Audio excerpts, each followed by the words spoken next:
యేసుక్రీస్తు నామములో అందరికీ వందనాలు.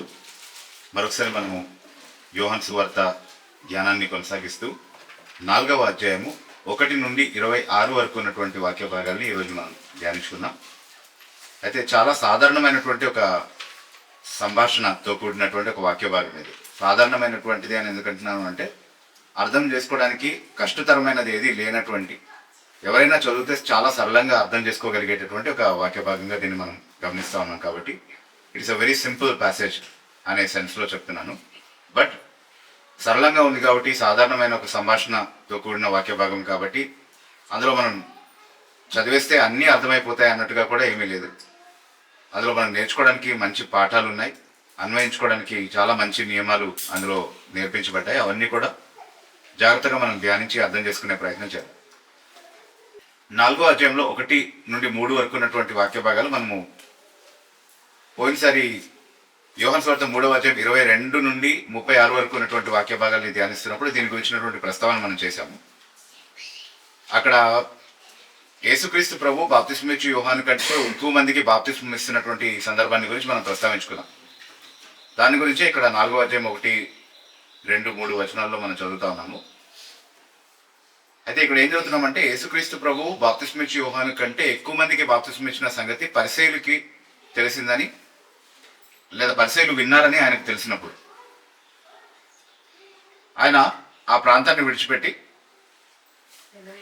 గలీలాకు వెళ్ళాలని తీర్మానించుకున్నట్టుగా మనం చదువుతా ఉన్నాం. సో యేసుక్రీస్తు ప్రభువే స్వయంగా ఎవరికి బాప్తిస్మం ఇవ్వలేదు, ఆ వివరణ అక్కడే ఇవ్వబడింది 2వ వచనంలో. కానీ ఆయన శిష్యులు బాప్తిస్మం ఇచ్చారు.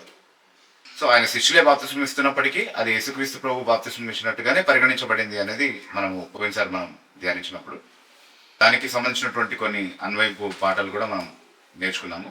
అయితే ఇక్కడ గమనించాల్సిన ఒక విషయం ఏంటంటే, పరిసయ్యులు ఆ సంగతి తెలుసుకున్నారు, లేదా పరిసయ్యులు దాని గురించి విన్నారు అని యేసుక్రీస్తు ప్రభువుకి తెలిసినప్పుడు ఆయన ఎందుకు అక్కడ నుండి వెళ్ళిపోవాలనుకున్నాడు?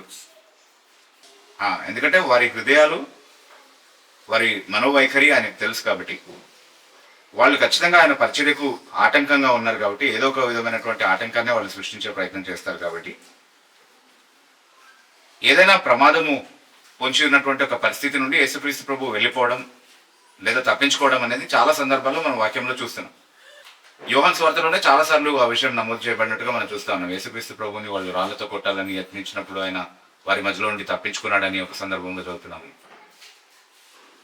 ఆయన గురించి కొన్ని ప్రమాదకరమైనటువంటి పరిస్థితులు ఏర్పడినప్పుడు ఆయన బహిరంగంగా తిరగకుండా రహస్యంగా తిరిగాడు యూదుల మధ్యలో అన్నటువంటి విషయాలు కూడా మనం కొన్ని వాక్య భాగాల్లో చదువుతున్నాము.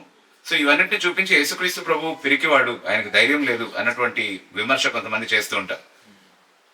కానీ వాస్తవానికి యేసుక్రీస్తు ప్రభు అలా ఎందుకు చేశాడు ప్రమాదం వచ్చినప్పుడు అని అంటే, ఆయన ఇంకనూ దుష్టుల చేతికి అప్పగించబడాల్సినటువంటి సమయం ఆసన్నం అవ్వలేదు కాబట్టి, తన సమయానికంటే ముందు ఆయన ప్రమాదము ఆహ్వానించడానికి లేకపోతే ప్రమాదాన్ని సవాల్ చేసి పిలవడానికి, అలాంటి పని చేయడానికి ఆయన రాలేదు. తండ్రి యొక్క చిత్తానుసారంగా ఆయన కొరకు నియమించబడినటువంటి సమయంలోనే అన్నీ చేయడానికి ఆయన తీర్మానించుకున్నాడు కాబట్టి, అదే సమర్పణతో ఆయన బ్రతికాడు కాబట్టి, ఆయన సమయం వచ్చినప్పుడు, అంటే తండ్రి ఆయనను మరణానికి అప్పగించాలని తీర్మానించినటువంటి ఆ సమయం వచ్చినప్పుడు స్వచ్ఛందంగా ఇష్టపూర్వకంగా తనను తాను వారి చేతికి ఆయన అప్పగించుకున్నట్టుగా మనం చూస్తున్నాం. అది యోహాను సువార్తలోనే చదువుతాం మనం 18వ అధ్యాయంలో.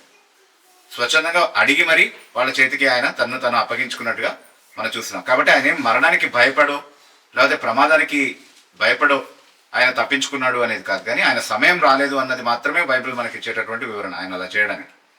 సో దాని నుండి మనం నేర్చుకోదగినటువంటి ఒక గొప్ప పాఠం ఏంటి అని అంటే, మనం కూడా యేసుక్రీస్తు ప్రభువు వలె అవకాశం ఉన్న ప్రతిసారి కూడా ప్రమాదకరమైనటువంటి ఒక పరిస్థితి నుండి జ్ఞానయుక్తంగా తప్పించుకోవాలి. అది ఆయనే నేర్పించినటువంటి నియమం. తన శిష్యులతో ఆయన మాట్లాడుతూ మత్తయి సువార్త 10వ అధ్యాయం 25వ వచనంలో, వారు ఒక పట్టణంలో మిమ్మల్ని హింసిస్తే మరొక పట్టణంలోనికి పారిపోండి అని చెప్పాడు. ఇప్పుడు యేసుక్రీస్తు ప్రభుకి ఖచ్చితంగా తెలుసు కదా ఆయన కొరకు నిర్ణయించబడినటువంటి సమయం ఏంటి, మరణానికి అప్పగించబడాల్సినటువంటి ఆ సమయం ఏంటి అనేది యేసుక్రీస్తు ప్రభుకి చాలా ఖచ్చితంగా తెలుసు. కానీ ఆయనకు తెలిసిన విధంగా మనలో ఎవరికైనా తెలుసా మన సమయం ఎప్పుడు అనేది? ఎవరికి తెలియదు. కాబట్టి మనం ఏం చేయాలి? ప్రమాదం వచ్చిన ప్రతిసారి తప్పించుకునే ప్రయత్నమే చేయాలి. ఒకవేళ తప్పించుకోలేని విధంగా మనం ఒకవేళ ప్రమాదంలో ఇరుక్కుపోయాము అని అంటే అప్పుడు అది మన సమయం అనుకోవాలి, అంతే. ఇంకా అంతే కదా. మనం ఇంకేమీ చేయలేము మనల్ని మనం కాపాడుకోవడానికి. ఖచ్చితంగా ఆ ప్రమాదానికి మనం గురవ్వాల్సిందే. మనము ఆ పరిస్థితికి బలవ్వాల్సింది అన్నటువంటి పరిస్థితి ఏదైనా వస్తే కనుక ఇంకా అదే మన సమయం అనుకోవాలి అంతే. కానీ అంతకు ముందు వరకు లేదా అలాంటి పరిస్థితి ఏర్పడేంత వరకు కూడా ఉన్న ప్రతి అవకాశాలని వాడుకొని మన ప్రాణాలను మనం కాపాడుకునే ప్రయత్నమే చేయాలి. అది యేసుక్రీస్తు ప్రభువే స్వయంగా తన ఆదర్శం ద్వారా అలాగే తన బోధ ద్వారా కూడా మనకు నేర్పించినటువంటి విషయం. సో అక్కడ నిలబడి ఆ శ్రమను సహిస్తేనే అది గొప్ప ఆత్మీయత. దాని నుండి వెళ్ళిపోతే ఏదో రాజీ పడినట్టుగా లేకపోతే ఆత్మీయంగా ఏదో మనం దేవుని పైన ఆధారపడడానికి విఫలమైనట్టుగాను లేకపోతే ప్రభు కోసం హింస అనుభవించడానికి మనకి ఇష్టం లేనితనంగాను దాన్ని భావించాల్సినటువంటి అవసరం లేదు. అంటే చాలా కృత్రిమమైనటువంటి ఆధ్యాత్మికతను మనం తయారు చేసుకున్నాం కదా. ఆత్మీయ నియమాల్ని బైబిలే బోధించినటువంటి కొన్ని నియమాల్ని మనం పెట్టుకున్నాం. అదే ఆత్మీయత అనుకుంటాం మనం, కానీ అది కాదు. బైబిల్ అలా చెప్పట్లేదు. Bible is very very reasonable in what ever it expects from us. చాలా జ్ఞానయుక్తంగా చాలా తర్కబద్ధంగా బైబిల్ మాట్లాడుతుంది. అవసరానికి మించి మనం ఏదైనా ప్రమాదంలో మనల్ని మనం ఉంచాలన్నటువంటి బోధ ఎక్కడ కూడా బైబిల్ గ్రంథంలో మనం చదవం. Okay, so that's what we learn from the example of Jesus. సరే, తర్వాత యేసుక్రీస్తు ప్రభు గలీలియాకు వెళ్ళాలని తీర్మానించుకున్నట్టుగా మనం చదివాం 2వ వచనంలో. అయితే ఇక్కడ మనం గమనించాల్సిన ఒక విషయం ఏంటి అంటే యేసుక్రీస్తు ప్రభు యొక్క కాలంలో ఆ సమయంలో పాలస్తీనా ప్రాంతం అనేది 3 భాగాలుగా విభజించబడేది. ఒకటి యూదయ దేశం, రెండవది గలీలియా దేశం. ఈ రెండిటికి మధ్యలో ఒక ప్రాంతం ఉండింది, సమరియా ప్రాంతం. సో ఒకవేళ యూదయ నుండి గలీలియాకు వెళ్ళాలి అని అనుకుంటే యూదులు ఎవరైనా 2 మార్గాలు ఉండేవి. ఒకటి సమరియలోనికి ప్రవేశించకుండా చుట్టూ తిరిగి వెళ్ళేటటువంటి ఒక మార్గం ఉండేది. అది కొంచెం సుదీర్ఘ ప్రయాణం చేయాల్సినటువంటి ఒక మార్గం. ఇంకొకటి నేరుగా సమరియలోనికి ప్రవేశించి సమరియా ప్రాంతం గుండా గలీలియా దేశానికి వెళ్ళొచ్చు. అది ఇంకొక మార్గం. సాధారణంగా యూదులు ఎప్పుడు కూడా కొంచెం ఎక్కువ దూరమైనా సరే పర్వాలేదు అనుకుని సమరియలోనికి ప్రవేశించకుండా చుట్టూ తిరిగి వెళ్ళేటటువంటి ఆ మార్గాన్ని ఎంచుకునేవాళ్ళు. ఎందుకంటే సమరియలతో వాళ్ళకి ఎలాంటి సాంగత్యము లేదు, ఉండడం ఇష్టం లేదు. సమరియలను అంతగా ద్వేషించేవాళ్ళు. ఇప్పుడు భారతదేశంలో ఎలాగైతే అంటరానితనం గురించి మనం మాట్లాడతామో అట్లాగే యూదులకి అంటరాని వాళ్ళు అంటూ ఎవరైనా ఉండుంటే కనుక అది సమరియలే అన్నమాట. వాళ్ళతో ఎలాంటి సాంగత్యం ఉండడానికి వీల్లేదు. కానీ యేసుక్రీస్తు ప్రభు ఈ సందర్భంలో ఆ ప్రాంతం నుండి వెళ్ళాడని మాత్రమే కాదు, లేఖనం మనకి ఏం చెప్తుంది అంటే, వాక్యం మనకి ఏం చెప్తుంది అంటే ఆయన వెళ్ళవలసి వచ్చింది అని ఉంది అక్కడ. ఎందుకు వెళ్ళవలసి వచ్చింది అంటే, వెళ్ళవలసి వచ్చింది అన్న భాష ఎప్పుడు వాడతాం మనం? అదొకటి. ఇంకోటి, అక్కడ ఏదైనా పని ఉండి వెళ్ళవలసి వచ్చింది అన్నటువంటి మాట మాట్లాడతాం కదా. సో యేసుక్రీస్తు ప్రభు అక్కడ చేసినటువంటి ఒకే ఒక పని ఏంటి మనం చదువుతున్నది ఆ సందర్భం అంతా మనం విశ్లేషిస్తే, కొన్ని ఆత్మలను రక్షించడం అనేటటువంటి పని.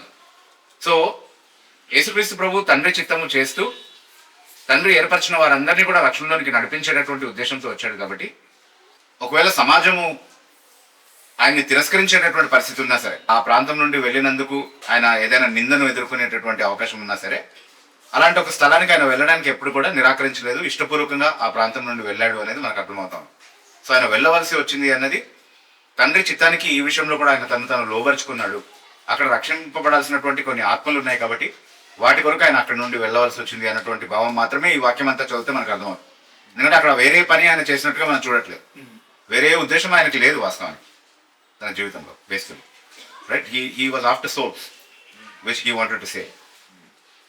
పౌలు కూడా ఒక ప్రాంతంలో ప్రయాణం చేస్తున్నప్పుడు, అంటే చాలా సందర్భాల్లో నుండి దీన్ని మనం నిర్ధారించుకోవచ్చు. పౌలు కూడా ఒక ప్రాంతంలో పరిచయం చేయడానికి వెళ్ళినప్పుడు, ఇక్కడ నేను రక్షించుకోవాల్సినటువంటి చాలా మంది ఉన్నారు, లేదా చాలా ఆత్మలు నాకు ఉన్నాయి ఈ ప్రాంతంలో, ఈ పట్టణంలో, కాబట్టి ఇక్కడ నుండి సువార్త ప్రకటించమని పౌల్ని బలపరిచినట్టుగా మనం చూస్తున్నాం ప్రభు సందర్భంలో. Right, so he knows where his sheep are. తాను రక్షించాలని ఉద్దేశించినటువంటి వారు ఎక్కడున్నారో ఆయనకు తెలుసు. అక్కడికి ఆయన వెళ్తాడు. ఇక్కడ ఆయన స్వయంగా వెళ్ళినట్టుగా మనం చూస్తున్నాం. చాలా సందర్భాల్లో తన సువార్థికుల ద్వారా ఆయన వెళ్తాడు, తన సువార్త ప్రకటన ద్వారా ఆయన వెళ్తాడు. Okay, and so he went himself because it was a must for him to go through Samaria అని చెప్తున్నాం మనం. ఓకే, సో సమరయ ప్రాంతానికి ఆయన వెళ్ళి ఎక్కడున్నాడు అని అంటే, యాకోబు యోసేపుకి ఇచ్చినటువంటి ఒక బావి ఉన్నటువంటి ఒక ప్రాంతంలో ఆయన ఉన్నాడు. What was the name of the place? Sychar అనేటటువంటి ఆ ప్రాంతంలో ఒక బావి యాకోబు తవ్వి అది యోసేపుకి ఇచ్చినట్టుగా మనం పాత నిబంధనలో చదువుతున్నాము. ఆదికాండం 33వ అధ్యాయము 19వ వచనంలో యాకోబు ఈ ప్రాంతంలో ఒక స్థలం కొన్నట్టుగా మనం చదువుతున్నాము. అట్లాగే ఆ ప్రాంతాన్ని యోసేపుకి ఇచ్చినట్టుగా, అక్కడ ఒక బావి తవ్వి ఆ ప్రాంతాన్ని యోసేపుకి ఇచ్చినట్టుగా మనం ఆదికాండము 48వ అధ్యాయము 22వ వచనంలో చదువుతున్నాం. సో అదంతా కూడా చరిత్ర. అంటే అదే విషయాన్ని ఇక్కడ యోహాన్ ప్రస్తావిస్తున్నాడు. ఆ బావి ఉన్నటువంటి ఆ ప్రాంతానికి యేసుక్రీస్తు ప్రభు వచ్చాడు అని చెప్తున్నాడు అన్నమాట. సో అలసిపోయి ఉన్నాడు కాబట్టి అక్కడ కూర్చున్నాడు విశ్రాంతి కోసం. తన శిష్యులేమో ఆహారం తీసుకురావడానికి పట్టణంలోకి వెళ్ళారు. సో అలసిపోయారు అని యేసుక్రీస్తు ప్రభు గురించి మనం చదువుతున్నప్పుడు ఏం అర్థం చేసుకోవాలి?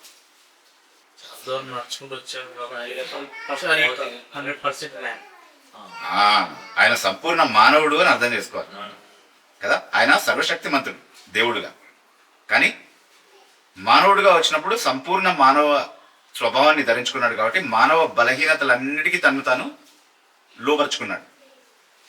పాపం మినహా అన్ని బలహీనతలు ఆయనలో కనబడ్డాయి. ఆయన అలసిపోయాడు, ఆయనకు నిద్ర వచ్చింది, ఆయనకు ఆకలి వేసింది, ఆయనకు దాహం వేసింది, ఆయనకు దుఃఖం వచ్చింది, ఆయన ప్రార్థన చేయాల్సిన అవసరం ఉండింది, తండ్రి పైన ఆధారపడాల్సినటువంటి అవసరం ఉండింది. అన్ని విషయాల్లోనూ మనతో సమానమైనటువంటి అవే బలహీనతలు కలిగినటువంటి వానిగా ఒక సంపూర్ణ మానవుడిగా ఇక్కడ జీవించినట్టుగా మనం ఆయన గురించి చదువుతున్నాం. So Jesus is completely a man. దేవుడై ఉండి మీ దేవుడు అలసిపోయాడు అని ఎగతాళి చేసే వాళ్ళు ఉంటారు. యాచన అనే తప్పుడు అనువాదాన్ని పట్టుకుని అదిగో అడుక్కుంటున్నాడు మీ దేవుడని ఎగతాళి చేసిన వాళ్ళలాగా, అపహాస్యం చేసినటువంటి వాళ్ళలాగా ఇట్లా కూడా మాట్లాడే వాళ్ళు ఉంటారు. అదే బ్యాచ్ బహుశా యేసు ప్రభు అలసిపోయాడు, మరి దేవుడు అలసిపోతాడా అంటే ఆయన మానవుడిగా అలసిపోయాడు. అంటే ఇలా మాట్లాడే వాళ్ళకి ఆయన దేవత్వము తెలీదు, ఆయన మానవత్వము తెలీదు, ఆయన దైవ మానవ మిళిత స్వభావాన్ని గురించి ఏమీ తెలియదు. కాబట్టి వాళ్ళు నమ్మేది వేరొక యేసుక్రీస్తుని అనేది మనం అర్థం చేసుకోవాలి. ఆయన దేవుడని వాస్తవాన్ని ఎవరైనా తృణీకరించినా వాళ్ళు వేరొక యేసుక్రీస్తునే నమ్ముతున్నారు. ఆయన సంపూర్ణ మానవుడు అన్నటువంటి వాస్తవాన్ని ఎవరైనా తృణీకరించినా వాళ్ళు వేరొక యేసుక్రీస్తునే నమ్ముతున్నారు. ఓకే, సో యేసుక్రీస్తు ప్రభు అలసిపోయాడు అన్న మాటలో ఉన్నటువంటి ఉద్దేశం ఏంటి అంటే ఆయన సంపూర్ణ మానవుడు అన్నటువంటి విషయాన్ని మనం అర్థం చేసుకోవాలి. కాబట్టి ఆయన అలసిపోయాడు. అలసిపోయి అక్కడ కూర్చున్నటువంటి సమయంలో, శిష్యులు ఆయనతో లేనటువంటి సమయంలో అక్కడికి ఒక స్త్రీ వచ్చింది. మధ్యాహ్నం వేళలో నీళ్లు చేదుకోవడానికి వచ్చింది వాళ్ళలో నుండి. అయితే ఒంటరిగా వచ్చింది, ఎవరు రానటువంటి సమయంలో ఆమె వచ్చింది అని అంటే బహుశా ఆమె ఆ పట్టణంలో ఉన్నటువంటి గౌరవప్రదమైనటువంటి స్త్రీలతో సాంగత్యం చేసేటటువంటి స్త్రీ అయి ఉండకపోవచ్చు. ఎందుకంటే ఆమె జీవన విధానాన్ని గురించి తర్వాత మనం చదువుతున్నప్పుడు కూడా అలాంటి అభిప్రాయమే కలుగుతుంది. అండ్ బహుశా ఆమె పేదరికంలో ఉన్నటువంటి ఒక స్త్రీ కూడా అయి ఉండొచ్చు. ఎందుకంటే అది చాలా కష్టతరమైనటువంటి పని కదా, నీళ్లు చేదుకోవడము అవన్నీ కూడా. దానికి ఆమె పని వాళ్ళని ఎవరిని కూడా పెట్టుకోకుండా ఆమె పని చేసుకుంటుంది అనంటే she might be from a poor. We may not always conclude that, but she may, there's a possibility. But whatever it meant, మన ఫోకస్ ఏంటి అంటే అక్కడ ఆ స్త్రీ ప్రతిరోజు వస్తున్నట్టుగానే ఆ రోజు కూడా వచ్చి ఉండొచ్చు. కానీ ఆ రోజు ప్రతిరోజులాగా ఒక సాధారణ రోజు కాదు. దేవునికి ఆమె పట్ల ఒక గొప్ప ప్రణాళిక ఉండి ఆ ప్రణాళిక నెరవేరబోయేటటువంటి ఒక దినం, ఆమె రక్షణ దినం అని చెప్పుకోవాలి. సో యేసుక్రీస్తు ప్రభు ఉన్నటువంటి సమయంలోనే ఆమె అక్కడికి రావడం అనేది యాదృచ్ఛికం కాదు. యేసుక్రీస్తు ప్రభు వెళ్ళవలసి వచ్చినట్టుగానే ఆ స్త్రీ కూడా ఆ సమయానికి ఆ బావి దగ్గరికి వెళ్ళవలసి వచ్చింది. దేవుని ప్రణాళికలో ఆయన నడిపించినటువంటి విధానాన్ని మనం అక్కడ గమనిస్తా ఉన్నాం. సో ఇక్కడ యేసుక్రీస్తు ప్రభువులో మనం గమనించాల్సినటువంటి ఒక విషయం ఏంటంటే ఆయన గొప్ప జనసమూహాలకి ప్రసంగాలు చేశాడు, తన శిష్యులకి చాలా విషయాలు వాళ్ళతో ఒంటరిగా సమయం గడుపుతూ నేర్పించాడు. కానీ వ్యక్తిగత పరిచర్య అనేటటువంటి విషయం పైన కూడా చాలా గొప్ప ఘనతను ఆయన ఉంచినట్టుగా మనం చూస్తాం. ఎలా గణపరిచాడు దాన్ని అని అంటే ఆయనే స్వయంగా దాన్ని చేయడం ద్వారా గణపరిచాడు. చాలా సందర్భాలు యోహాను సువార్తలో మనం చూస్తున్నాం కదా. 1వ అధ్యాయం నుండి మనం చూస్తూ వచ్చాం. ఆయన ఫిలిప్ను కనుగొనేను అన్నటువంటి మాట చదివాము. ఆయన నతానియేలుతో మాట్లాడిన సన్నివేశాన్ని గురించి మనం చదువుతున్నాం. 3వ అధ్యాయంలో ఆయన నికోదేముతో మాట్లాడినటువంటి ఆ సందర్భాన్ని గురించి మనం చదువుతున్నాం. ఇక్కడ ఇదిగో సమరయ స్త్రీతో ఆయన మాట్లాడబోతున్నాడు. 5వ అధ్యాయంలో కూడా ఆయన స్వస్థపరిచినటువంటి ఒక వ్యక్తిని వ్యక్తిగతంగా కలుసుకొని మాట్లాడడం గురించి మనం చదువుతాం.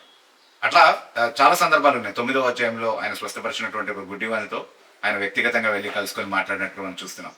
సో ఈ యోహాను సువార్త అంతా కూడా మనం చూసినప్పుడు చాలా సందర్భాల్లో యేసుక్రీస్తు ప్రభు వ్యక్తిగత పరిచర్య చేసినట్టుగా, అలా చాలా మందిని దేవుని వద్దకు నడిపించినట్టుగా మనం చూస్తాం. సో అందులో ఆయన నుండి మనం నేర్చుకోవాల్సినటువంటి ఒక విషయం ఏంటంటే వ్యక్తిగత పరిచర్య అంటే వాళ్ళు వచ్చి నాతో మాట్లాడేంత వరకు నేను మాట్లాడలేను, they have to break the silence. వాళ్ళు వచ్చి ఏమైనా మాట్లాడితే అప్పుడు మాట్లాడదాంలే అనుకోవడానికి వీల్లేదు. అది ప్రభు మాదిరిలో మనం చూస్తా ఉన్నాం. ఇక్కడ సంభాషణ ఎవరు ప్రారంభించారు? నాకు దాహమున కిమ్మని ఆమెను అడిగెను. సో ఎవరు హూ బ్రోక్ ద సైలెన్స్, ఎవరు ఫస్ట్ మాట్లాడుతున్నారు? యేసు ప్రభువే మొదట పలకరిస్తున్నారు, కలగజేసుకొని మాట్లాడుతున్నాడు ఆమె. తర్వాత చాలా సాధారణంగా మనం అర్థం చేసుకోగలిగే ఒక విషయం ఏంటి అంటే, మతపరమైనటువంటి విషయాలు ఎవరు మనతో సాధారణంగా వచ్చి మాట్లాడారు నేరుగా, అందులో అపరిచితులు కదా. సో ఒకవేళ ఒక మతపరమైనటువంటి విషయమో, విశ్వాస సంబంధమైనటువంటి విషయమో మనం మాట్లాడాలంటే ఏం చేయాలి? వాళ్ళు వచ్చి అడిగితే చూద్దాంలే, వాళ్ళు వచ్చి మాట్లాడితే అనుకూలమైన అవకాశం వచ్చినప్పుడు చూద్దాంలే అని అంటే వస్తుంది ఆ అవకాశం? రాకపోవచ్చు చాలాసార్లు. కానీ ప్రభువులాగా మనమే కలగజేసుకొని మాట్లాడితే, మనమే అక్కడ ఉన్నటువంటి ఒక సందర్భాన్ని అవకాశంగా చేసుకుని ఆత్మీయ సంగతుల్ని మనం బోధించగలిగితే, అది ప్రభు ఆదర్శాన్ని మనం వెంబడించిన వాళ్ళము అలా చేయడం ద్వారా. కదా ప్రభు చాలా తగ్గింపుతో ఆ స్త్రీతో మాట్లాడుతూ ఉన్నాడు. మాట్లాడుతూ దాహం నాకు ఇమ్మని అడుగుతున్నాడు ఆమె. దానికి ఆమె వెంటనే వాళ్ళ మధ్యలో ఉన్నటువంటి జాతి వైరాన్ని ప్రభుకి జ్ఞాపకం చేస్తాము. వాళ్ళ మధ్యలో ఉన్నటువంటి ఆ దూరం ఏదైతే ఉందో, జాతి పరంగా కలిగినటువంటి ఆ వైరం, ఆ enmity, that racial enmity which was there between the Jews and the Samaritans, అది ఆమె ప్రస్తావిస్తా ఉంది. ఏమంటుంది ఆమె? ఆ సమరయ స్త్రీ, యూదుడవైన నీవు సమరయ స్త్రీ అయిన నన్ను దాహమునకిమ్మని ఎలాగూ అడుగుచున్నావని ఆయనతో చెప్పాను. యూదుడవైన నువ్వు సమరయురాలైన నన్ను నీళ్ళు ఇవ్వమని ఎందుకు అడుగుతున్నావు అని అడుగుతుంది ఆమె. ఎందుకనంటే దానికి కారణం చెప్తున్నారు అక్కడ. ఏలయనగా యూదులు సమరయులతో సాంగత్యము చేయరు. యూదులు సమరయులతో సాంగత్యం చేయరు కాబట్టి ఆ ప్రశ్న అడగాల్సి వచ్చింది అనమాట. నువ్వు యూదుడివి కదా, నన్ను ఎందుకు అడుగుతున్నావు? మీకు మాకు మధ్యలో ఎలాంటి డీలింగ్స్ ఉండవు కదా అని అడుగుతున్నారు అన్నమాట. ఎందుకంటే యూదులు చాలా ఎక్కువగా వాళ్ళని విపరీతంగా ద్వేషించే వాళ్ళు అనేది మనకి వాళ్ళ రచనల్లో కూడా మనకు అర్థమవుతా ఉంది. అంటే యూదులు అలా చేయడానికి ఆత్మీయమైనటువంటి కారణాలు ఉన్నాయి. మన చరిత్రలోనికి వెళ్ళి చూస్తే ఆత్మీయమైనటువంటి కారణాలు ఏంటి అంటే, వాళ్ళు విగ్రహారాధనకు పూర్తిగా అమ్ముడుపోయినటువంటి ఒక వర్గం కాబట్టి వాళ్ళతో సాంగత్యం చేయడం యూదులకు ఇష్టం లేకుండే. ఒక మిశ్రిత జనంగా ఉన్నారు వాళ్ళు. అంటే కొంత ఇక్కడ దేవుని ప్రత్యక్షత నుండి, వాక్యం నుండి తీసుకొని, కొంత అన్యుల ఆచారాల్లో నుండి తీసుకొని ఒక సొంత మతాన్ని తయారు చేసుకున్నారు వాళ్ళు. సో అలాంటి వాళ్ళతో సాంగత్యం చేయకుండా ఉండడం అనేది సరైన విషయమే. కానీ దాన్ని కొంచెం మితిమీరి వాళ్ళు ఆ పని చేసినట్టుగా మనం చూస్తాం అన్నమాట. దేవుడు నిన్ను వల్ల నీ పొరుగు వారిని ప్రేమించమని పాత నిబంధనలో కూడా నేర్పించాడు, అన్యులను కూడా ప్రేమించమని నేర్పించాడు కదా. కానీ వాళ్ళతో సాంగత్యం చేయకూడదు అని దేవుని వాక్యం ఆజ్ఞాపిస్తున్నప్పుడు ఏ విషయంలో సాంగత్యం చేయొద్దని చెప్తుంది? మతపరమైనటువంటి విషయాలు, వాళ్ళతో రాజీ పడొద్దని చెప్తుంది. కానీ మొత్తానికి వాళ్ళని అంటరాని వాళ్ళగా చూసి వాళ్ళని అసలు మనుషుల కింద కూడా చూడకుండా వాళ్ళతో ప్రవర్తించమని కాదు. కానీ వీళ్ళు పెట్టుకున్నటువంటి నియమాల గురించి ఒకవేళ మనం చదివితే, సమరీల గురించి వీళ్ళు రాసుకున్నటువంటి రచనలు మనం చదివితే చాలా పెట్టుకున్నారు వాళ్ళు సమరీలతో దూరం పెంచడానికి. ఉదాహరణకి ఎవరైనా సమరీలతో కలిసి భోజనం చేస్తే పంది మాంసాన్ని తిన్నట్టుగా సమానంగా ఎంచాలి దాన్ని అని రాసుకున్నారు.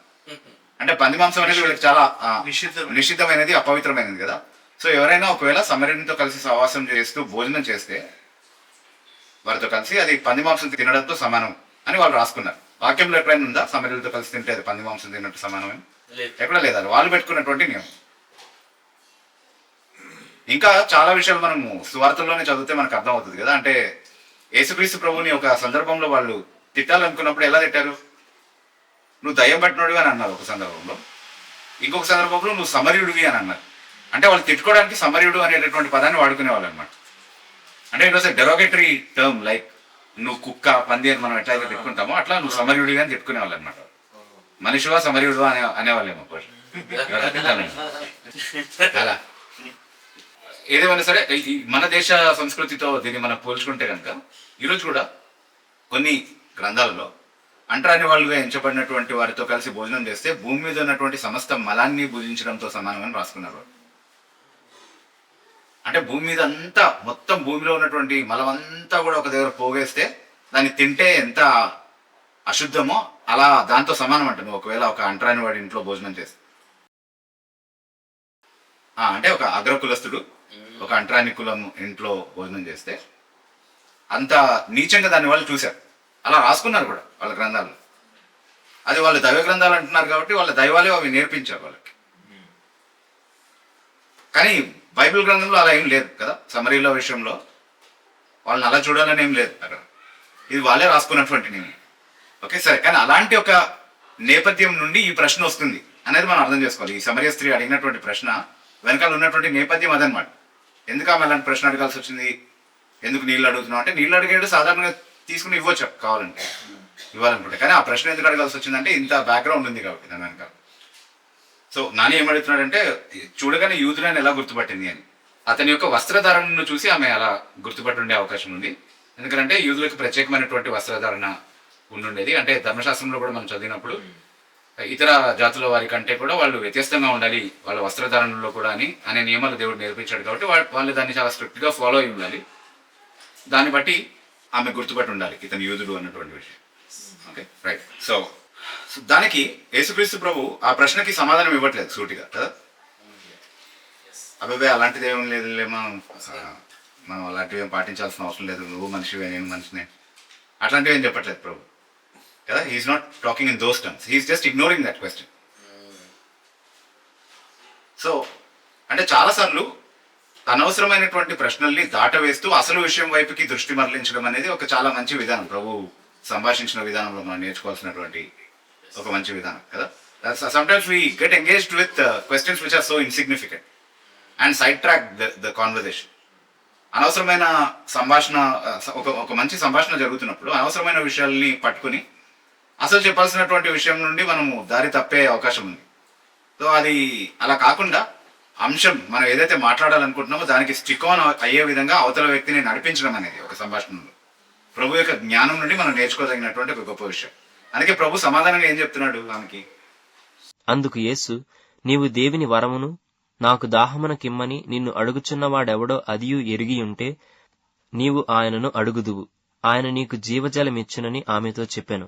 ప్రభు ఏమంటున్నాడంటే, నిన్ను నీళ్ళు అడిగిన వ్యక్తి ఎవరో నువ్వు ఒకవేళ గ్రహించుంటే, నువ్వెందుకు నన్ను నీళ్ళు అడుగుతున్నావు, నువ్వు యూదుడివి కదా అన్నటువంటి ప్రశ్న నన్ను అడుగుండేదానివి కాదు. అందుకు బదులుగా నువ్వేం అడిగుండేదానివి? జీవజలం అడిగుండేదానివి, అది నేను నీకు ఇచ్చుండేవాడిని అని చెప్తున్నాడు. నేను ఎవరినో నీకు తెలుసుంటే, నీకు తెలియదు, నన్ను ఒక సాధారణ యూదుడిగా అనుకుంటున్నావు, కానీ నేను వాస్తవానికి ఎవరినో నీకు తెలుసుంటే కనుక నువ్వు నన్ను జీవజలం అడిగి ఉండేదానివి, నేను ఇచ్చుండేవాడిని నీకు అని చెప్తున్నాడు.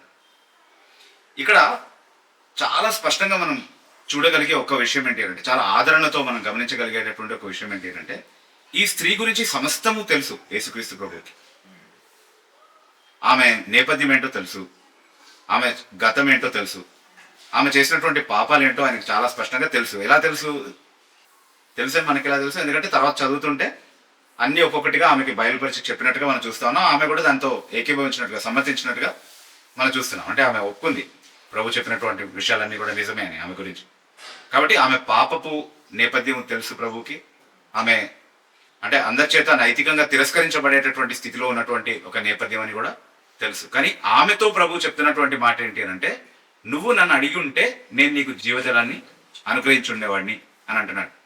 అంటే దాని నుండి మనం పొందాల్సినటువంటి ఆదరణ ఏంటి అని అంటే, యేసుక్రీస్తు ప్రభు దగ్గరికి యథార్థంగా వచ్చేవాళ్ళు, వాళ్ళ నేపథ్యం ఎలాంటిదైనా సరే ఆయన వాళ్ళని అంగీకరించడానికి ఇష్టపడుతున్నాడు.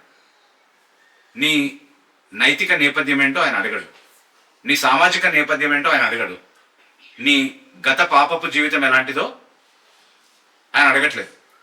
కానీ నువ్వు ఆయన అడిగితే ఆయన నీకు నిత్యజీవం ఇవ్వడానికి ఇష్టపడుతున్నాడు. అంటే ఆయన నిత్యజీవం ఇచ్చేవాడు అని నువ్వు గమనిస్తే, నువ్వు అర్థం చేసుకోగలిగితే, నువ్వు గ్రహించగలిగితే, దాన్ని నువ్వు అంగీకరించేటటువంటి విశ్వాసం నీకుంటే, ఆయన తట్టుకు తిరిగి ఆయన అడగగలిగితే ఆయన ఎవరికైనా అది ఇవ్వడానికి సిద్ధంగా ఉన్నాడు అనేది చాలా స్పష్టంగా. అంటే వాళ్ళ నేపథ్యంతో సంబంధం లేకుండా ఎవరికైనా ఆయన ఇవ్వడానికి సమర్థుడు, అడిగే ప్రతి వారికి ఆయన ఇవ్వడానికి ఇష్టపడుతున్నాడు. నా వద్దకు వచ్చేవాడిని నేను ఎన్నడూ త్రోసివేయను అన్నటువంటి మాటలతో ఇది పొసుగుతున్నటువంటి ఒక సందర్భంగా మనం చూస్తా ఉన్నాం. సో ఇది మనం అన్వయించుకోవాల్సినటువంటి పాఠం ఏంటి అంటే, చాలాసార్లు మనం బైబిల్ గ్రంథంలో యేసుక్రీస్తు ప్రభు యొక్క మాటలు చదువుతాం, రక్షణకు సంబంధించినటువంటి మాటలు చదువుతాం, కానీ దాని ఒక సాధారణ పుస్తకంగా చదువుకుంటూ వెళ్ళిపోతాం. కానీ ఆ పుస్తకం ద్వారా మనతో మాట్లాడుతుంది ఎవరో మనం నిజంగా గ్రహిస్తే, అది చాలా మంది గ్రహించట్లేదు, చాలా మంది చూడట్లేదు. కానీ నిజంగా ఆయన ఎవరో మనం చూడగలిగితే, ఆయన్ని మనం అడుగుతాం, ఆయన మనకు నిత్య జీవపు ఆశీర్వాదాన్ని అనుగ్రహిస్తాడు. అది ఈరోజు కూడా మనకు వర్తించేటటువంటి వాగ్దానం, ఈరోజు కూడా ఆదరణతో కూడినటువంటి ఒక మాటగా దాన్ని మనం అంగీకరించవచ్చు. ప్రభువుని మనం అడగాలే కానీ ఆయన జీవజలాన్నే మనకు అనుగ్రహిస్తానని చెప్తున్నాడు. ఓకే, సో దానికి ఆమె సమాధానంగా ఏం చెప్తుందో చూడండి ఒకసారి. అప్పుడా స్త్రీ, అయ్యా, ఈ బావి లోతైనది, చేదుకొనుటకు నీకేమీ లేదే. ఆ జీవజలము ఎలాగు నీకు దొరుకును? తానును తన కుమారులను పశువులను ఈ బావి నీళ్లు త్రాగి మాకిచ్చిన మన తండ్రి అని యాకోబు కంటే నీవు గొప్పవాడవా అని ఆయనను అడిగాను. సో ఆమె పాయింట్ మిస్ అయింది కదా, టాపిక్ చేంజ్ అయిందని ఆమె గమనించలేదు. ఫస్ట్ నీళ్ళు అడిగాడు, నీళ్ళు ఎందుకు అడుగుతున్నాడు, యూదుడు కదా అని అన్నప్పుడు నీళ్ళ గురించి మాట్లాడట్లేదు. ఇప్పుడు దేని గురించి మాట్లాడుతున్నాడు ప్రభు? జీవజలం గురించి మాట్లాడుతున్నాడు, జలం గురించి కాదు. అసలు ఈ జీవజలం అంటే ఏంటి అని ఆగే ఆలోచించట్లేదు అనుకో. She's just caught up in the conversation అంతే. తర్వాత బాగా వాదించే స్వభావం ఉంది మేము కదా, ఎక్కడ కౌంటర్ పాయింట్లు పట్టుకోవాలనేది చూస్తున్నాం కదా. కాబట్టి నీ దగ్గర నీళ్ళు చేతుకోవడానికి ఏమీ లేవు. ఏమేమి ఉండాలి నీళ్ళు చేతుకోవడానికి? తాడు ఉండాలి, బకెట్ ఉండాలి. మరి తాడు లేదు, బకెట్ లేదు, బావేమో అంత లోతుగా ఉంది. నీళ్ళు ఎక్కడి నుంచి ఇస్తావు నువ్వు అంటే, మా పితరుడైన యాకోబు ఎవరైతే ఈ బావి తవ్వారో ఆయనకంటే గొప్పవాడుగా నువ్వు, అవేమి లేకుండా నీళ్ళు ఇవ్వడానికి అని అడుగుతుంది అన్నమాట. కానీ ఏ నీళ్ళ గురించి మాట్లాడుతున్నాడు అనేది గమనించట్లేదు. సో మళ్ళీ దానికి సమాధానంగా ప్రభు ఆమెకి క్లారిఫికేషన్ ఇస్తున్నాడు, ఆయన ఏ నీళ్ళ గురించి మాట్లాడుతున్నాడని. అంటే ఆమె అడిగిన ప్రశ్న ఏంటి, నువ్వు మా పితరుడైన యాకోబు కంటే గొప్పవాడివా అని. ఆయన ఇచ్చినటువంటి సమాధానంలో ఉన్నటువంటి తాత్పర్యాన్ని మనం చూస్తే, అవునమ్మా నేను యాకోబు కంటే గొప్పవాడిని, ఎందుకంటే ఆయన ఇచ్చినటువంటి నీళ్ళ వంటివి కావు నేను ఇచ్చేటటువంటి నీళ్ళు అని చెప్తున్నాడు చాలా స్పష్టంగా. ఒకసారి గమనిద్దామా. అందుకు యేసు, ఈ నీళ్లు త్రాగు ప్రతివాడును మరలా దప్పిగొనును, నేనిచ్చి నీళ్లు త్రాగువాడెప్పుడునూ దప్పిగొనడు. నేను వానికిచ్చి నీళ్లు నిత్య జీవమునకై వానిలో ఊరెడి నీటి బొగ్గగా ఉండునని ఆమెతో చెప్పాను. నేనిస్తే ఆ నీళ్లు తాగితే అది వానిలో నిత్య జీవమునకు ఊరెడి ఊటలాగా ఎప్పుడూ అతనిలో నివసించే, అంటే ఎప్పుడు అయిపోయినటువంటి ఒక బావి అతనిలోనే ఉంటుందన్నమాట నేను తాగే నీళ్ళని బట్టి. కాబట్టి ఇంకెప్పుడు దప్పికొన్నాడు.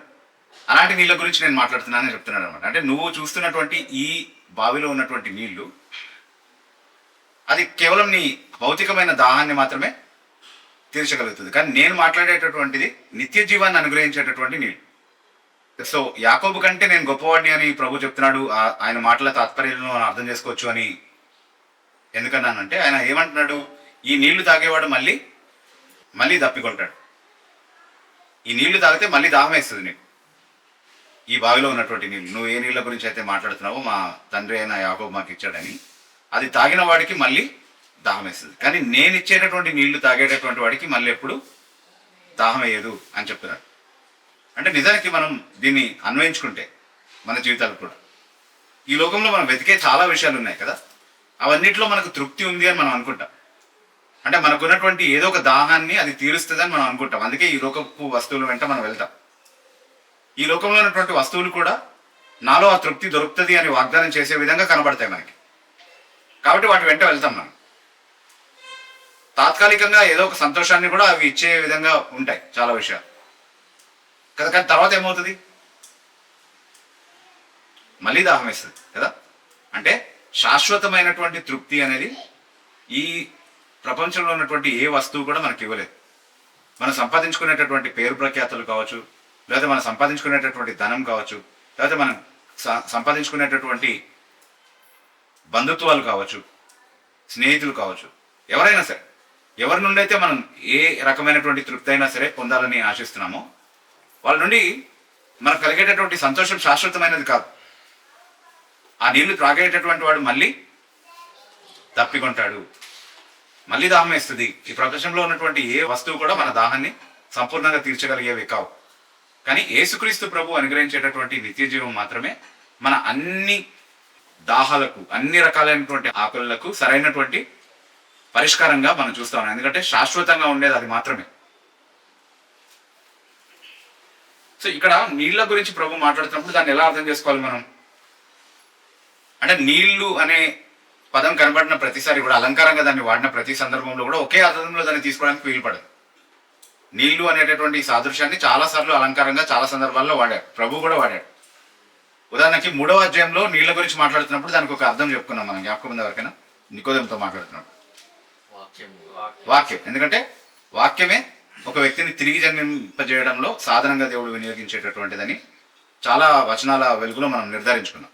కాబట్టి అక్కడ వాక్యాన్ని గురించి మాట్లాడుతున్నాడని మాట్లాడుకున్నాం. అట్లాగే శుద్ధీకరించడం గురించి కూడా మాట్లాడుతుంది. అది అంతరంగ శుద్ధి గురించి కూడా మాట్లాడుతుంది. కాబట్టి నీళ్లు అన్నటువంటి సాదృశ్యాన్ని వాడాడు. అలాగే 7వ అధ్యాయంలో 37వ వచనం నుండి మనం చదివితే అక్కడ కూడా నీళ్ల గురించి మాట్లాడుతున్నాడు. ఓకే, 37 నుంచి 39 వరకు. కానీ అక్కడేమో పరిశుద్ధాత్మను సాదృశ్యపరుస్తూ మాట్లాడుతున్నాడు నీళ్లతో. అక్కడ నీళ్లు అని పరిశుద్ధాత్మను ఉద్దేశించి మాట్లాడుతున్నాడు. మరి ఈ సందర్భంలో నీళ్ళని అంటే ఇప్పుడు యోహాను సువార్త 4వ అధ్యాయంలో ఈ సమరయ స్త్రీతో మాట్లాడుతున్నప్పుడు నీళ్లు అని దేని గురించి మాట్లాడుతున్నాడు? జీవజలము అని, రక్షణ గురించే మాట్లాడుతున్నాడు కదా. ఎందుకంటే ఆమె ఉన్నటువంటి పాపపు స్థితి నుండి నిజంగా ఆమె దాహాన్ని శాశ్వతంగా తీర్చగలిగేటటువంటి నీళ్ళు ఏంటి అని అంటే రక్షణ. సో ఆయన అనుగ్రహించేటటువంటి ఆ రక్షణను అంటే నిత్య రక్షణను నీళ్లతో పోలుస్తున్నాడు. ఎందుకంటే అన్ని దాహాల్ని పరిష్కరించగలిగేటటువంటి జీవజలం రక్షణ అనేటటువంటి ఆ నీళ్లు మాత్రమే. కాబట్టి దాని గురించి మాట్లాడుతున్నాడు. సో ఆయన ఏమంటున్నాడు? నువ్వు అడిగితే ఇస్తానంటున్నాడు కదా. అడిగితే ఇస్తానంటున్నాడు. నువ్వు నన్ను అడిగితే నేను నీకు జీవజలం, నువ్వు ఎవరితో మాట్లాడుతున్నావు నీకు తెలిసి ఉంటే నువ్వు నన్ను అడిగే దానివి నేను నీకు జీవజలం ఇచ్చుండేవాడిని అని చెప్తున్నాడు కదా ప్రభు. సో అడిగితే ఇచ్చుండేవాడిని అన్నటువంటి ఆ మాట ఇప్పుడు కొంత అర్థమైంది ఆమెకి. ఈ మాటలు చెప్పిన తర్వాత పూర్తిగా అదేంటో అర్థమవకపోయినా నీళ్ళు ఏంటి, అదేంటి, నిత్య జీవం ఏంటి, ఎప్పుడు దప్పిక లేకుండా ఉండడం ఏంటి అనేది పూర్తిగా అర్థమవకపోయినా సరే అడిగితే ఇస్తానంటున్నాడు కదా, అడిగితే పోయింది కదా అనుకుంది. కాబట్టి నెక్స్ట్ అడుగుతున్నాను. చూడండి, చదువు. ఆ స్త్రీ ఆయనను చూచి, అయ్యా, నేను దప్పి కొనుక్కున్నట్లు చేదుకొనటకు ఇంత దూరం రాకున్నట్లు ఆ నీళ్లు నాకు దయచేయమని అడగగా. ఓకే, సో ఆ నీళ్లు ఇవ్వమని అయితే అడుగుతుంది. కానీ ఎందుకు అడుగుతుంది? ఇంత దూరం రాకర్లేదు కదా కష్టపడి, కాబట్టి ఒకసారి తాగేస్తే ఇంక అయిపోద్ది, ఇంక నేను నీళ్ళ కోసం కష్టపడాల్సిన అవసరం లేదు అంటుంది. కానీ అంటే ఇప్పుడు అడుగుతుంది, అడగమన్నాడు కాబట్టి. కానీ ఏం అడగాలో ఆమెకు తెలియదు. ప్రభు ఏ నీళ్ళ గురించి మాట్లాడుతున్నాడో ఆ స్త్రీకి ఇంకా అర్థం కాలేదు. Okay, so she miss the point again. Also she is a bit closer than before, but she miss the point again. Okay, ప్రభు ఆత్మీయ సంగతుల గురించి మాట్లాడుతున్నాడు అనేది ఆమెకు అర్థం కావట్లేదు. అయితే ప్రభు కూడా వెంటనే కాదు అది కాదు నా అర్థం, నేను ఆత్మీయంగా మాట్లాడుతున్నానని చెప్తే ఆమెకి ఏం అర్థమై ఉండేది కాదు కదా. సో ఏ దాహాన్ని గురించి మాట్లాడుతున్నాడు, ఆ దాహాన్ని ఆయన ఎలా తీర్చబోతున్నాడు అన్నటువంటి విషయాల గురించి ఆమెకు చెప్పడం కోసం తర్వాత చెప్పినటువంటి మాటలు మనం చాలా జాగ్రత్తగా అర్థం చేసుకోవాలి. ఏమంటున్నాడు? సరే ఆ నీళ్ళు నేను నీకు ఇస్తాను, కానీ నువ్వు వెళ్ళి మొదట నీ పెనిమిటిని తీసుకొని అంటే నీ భర్తను తీసుకొని రా, అప్పుడు నేను ఆ నీళ్లు నీకు ఇస్తానని చెప్తున్నాడు. ఎందుకు అలా చెప్తున్నాడు అంటే ఆమె గతం తెలిసినటువంటి ఆయన ఆమెను అవమానించడం కోసం ఆ మాటలు చెప్తున్నాడు.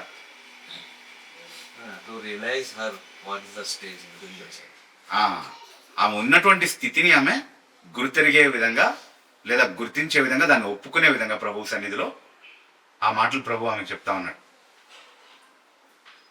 ఏ విధమైన దాహం అని అనుకోవచ్చా?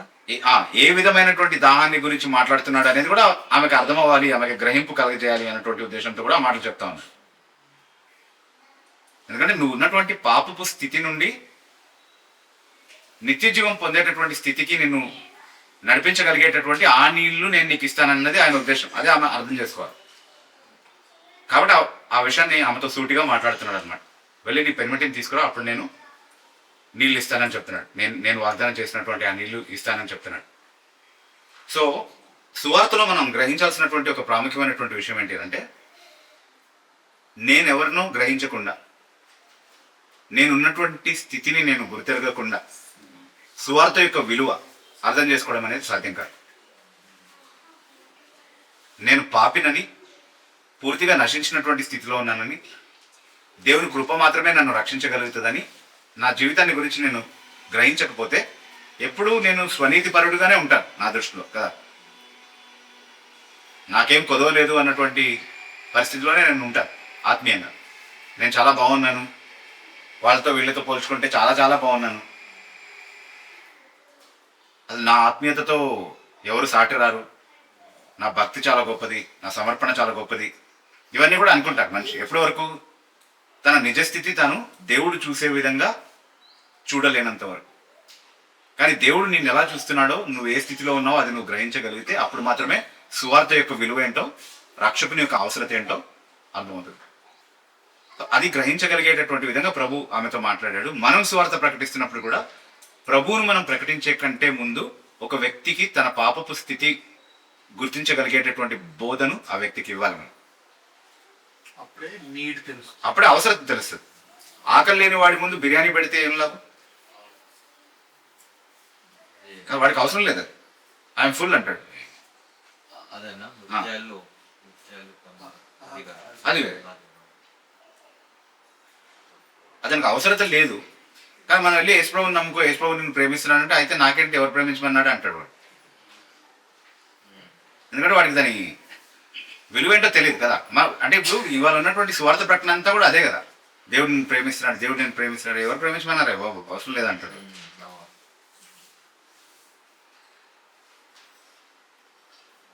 కదా, కానీ దేవుడు నన్ను ప్రేమిస్తున్నాడు అన్నటువంటి వాస్తవం ఎప్పుడు నిజంగా నాకు అర్థవంతంగా అనిపిస్తుంది, ఎప్పుడు నాకు నిజంగా అవసరమైనటువంటి మాటగా తెలుస్తుంది. నేను ఉన్నటువంటి అవసరత అంటే దేవుని యొక్క అవసరత నేను గ్రహిస్తే అప్పుడు ఆ మాటలు నాకు చాలా విలువైనవిగా కనబడతాయి. కానీ దేవుని అవసరత నాకు తెలియాలంటే, యేసుక్రీస్తు ప్రభువులో ఉన్నటువంటి రక్షణ నేను అర్థం చేసుకోవాలంటే ముందు అసలు నా పరిస్థితి నేను గుర్తెరగాలి. ప్రతి మానవుడు నాశనకరమైనటువంటి స్థితిలో ఉన్నాడు, అపాయకరమైనటువంటి స్థితిలో ఉన్నాడు, దేవుని ఉగ్రత కింద ఉన్నాడు. అది తెలుసుకోనంత వరకు దానిలో నుండి తప్పించుకునేటటువంటి మార్గాన్ని అతను అన్వేషించాడు. సో సువార్త ప్రకటించినప్పుడు మనం ఖచ్చితంగా ఆ విషయం ఒక వ్యక్తికి నొక్కి చెప్పకుండా కేవలం యేసుక్రీస్తు ప్రభు గురించి మాత్రమే డైరెక్ట్గా వెళ్ళి చెప్తే దానివల్ల ఎవరు రక్షింపబడరు అనేది మనం అర్థం చేసుకోవాలి. ఎందుకంటే ప్రభువు కూడా అదే విధానంలో సువార్త చేసినట్టుగా మనం చూస్తాం. ముందు వాళ్ళు ఉన్నటువంటి స్థితిని వాళ్ళు గ్రహించేలా చేసి ఆ తర్వాత దానికి పరిష్కారం చూపించినట్టుగా మనం చూస్తాం. సో అదే చెప్తున్నాడు ప్రభు. సో వెళ్ళి తీసుకొని రామని చెప్పినప్పుడు ఆమె వెంటనే దానికి సమాధానంగా ఏం చెప్తుంది? నాకు పెనిమిటి లేడు అనగా, నాకు పెనిమిటి లేడు అని చెప్పింది. సింపుల్. అంటే ఒక కన్య అయి ఉండొచ్చు, లేకపోతే ఒక విధవరాలు అయి ఉండొచ్చు అనే భావం వచ్చే విధంగా సమాధానం ఇచ్చేసింది. సింపుల్ కదా. అంటే పెళ్ళి అవ్వలేదేమో, లేకపోతే పెళ్ళి అయిపోయిన తర్వాత భర్త చనిపోయాడేమో అనే భావం వచ్చేలాగా నాకు పెనిమిటి లేడు అని చెప్పేసింది. అయినా ఈయన ఒక అపరిచితుడు కాబట్టి ఈయనకు అన్ని వివరాలు చెప్పాల్సినటువంటి అవసరత కూడా లేదు కదా, పరిచయం ఉన్న వ్యక్తి కాదు కదా. కానీ ఆమెకు యేసుక్రీస్తు ప్రభు అపరిచితుడైనా యేసుక్రీస్తు ప్రభుకి ఆమె మాత్రం అపరిచితురాలు కాదు.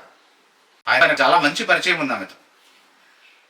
ఆమె స్థితి ఏంటో ఆయనకు బాగా తెలుసు. ఆమె ఎక్కడి నుండి వచ్చిందో, ఎలాంటి పరిస్థితిలో ఉందో, ఆమె అవసరత ఏంటో చాలా బాగా తెలుసు. And that is true of all of us కదా. యేసుక్రీస్తు ప్రభువుకి ఎవరు అపరిచితులు కాదు. అంటే ఆయన రక్షించాలని ఉద్దేశించినటువంటి వారందరితో ఆయనకు ఒక సన్నిహితమైనటువంటి సంబంధం ఉంది. వాళ్ళ పరిస్థితిని ఆయన పట్టించుకునేవాడిగా ఉన్నాడు. దాన్ని పరిగణలోకి తీసుకొని వాళ్ళకి పరిష్కారం చూపించేవాడిగా ఉన్నాడు. అందుకే ఆమె పరిస్థితిని ఎరిగినటువంటి ప్రభువుగా ఆయన ఏమంటున్నట్టు, నువ్వు నిజమే చెప్పావు, నీకు పెనిమిటి లేడన్నది నిజమే. ముందు ఐదుగురు పెనిమిట్లు ఉన్నారు, నీకు 5 భర్తలు ఉన్నారు, ఇప్పుడున్నవాడు నీకు భర్త కాడు. అంటే ఆమె జీవన శైలి ఎలా ఉందో, ఎంత పాపపు స్థితిలో ఆమె ఉందో ఆమెకు చూపిస్తూ ఈ మాటలు చెప్తా ఉన్నాడు.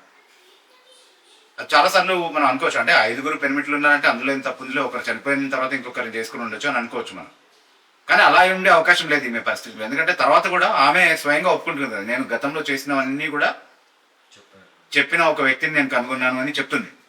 అంటే చాలా విషయాల్లో ఆమె పాపయుక్తంగా ప్రవర్తించింది తన గతంలో. అంటే నిజంగా చనిపోయినటువంటి భర్తలు ఉండొచ్చు, అందులో ఆమె వదిలిపెట్టేసినటువంటి భర్తలు ఉండొచ్చు. మొత్తానికి 5 ఉన్నారు. అది వరకు అందరిని వదిలేసి ఇప్పుడు ఎవరితో అయితే ఉంటుందో అతను మాత్రం ఈమె భర్త. అంటే వివాహేతరమైనటువంటి ఒక సంబంధంలో ఆమె ఉంది. వ్యభిచారం అని బైబిల్ దేన్నైతే పిలుస్తుందో, ఖండిస్తుందో అలాంటి ఒక స్థితిలో ఆమె ఉంది.